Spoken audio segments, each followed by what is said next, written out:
ए घी उठा। रुको जरा। हाँ बस बस बस बस अब रह दे। सबर करो। कितना समय लगी हो? तैयार बाटे। ठीक बा जल्दी करो। हाइलो अपन माल।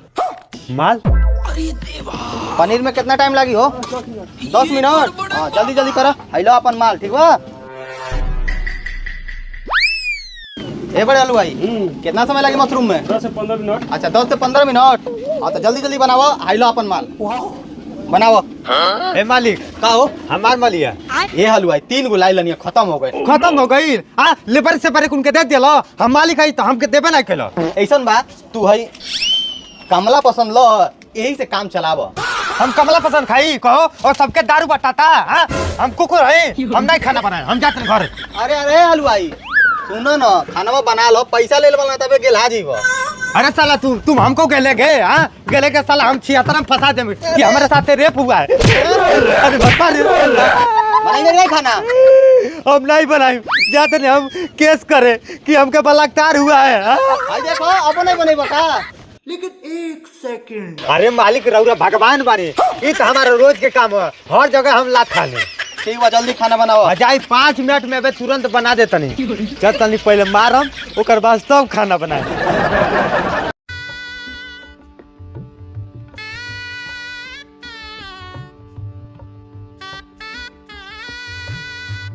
चाचा पापा पापा का बोले बेटा?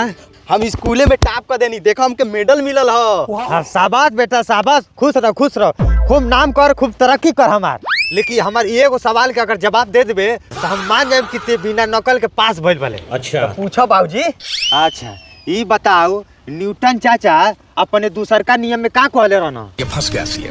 न्यूटन चाचा अपने दूसरका नियम में रुको जरा। ई कहले रहना बाबूजी सबर करो कि कोनो वस्तु तब तक गतिशील अवस्था में रहेला हाँ। जब तक के ऊपर कोनो बाहरी बल न लगावल जाओ। हाँ तो बेटा ओकर एग्जाम्पल बता दो।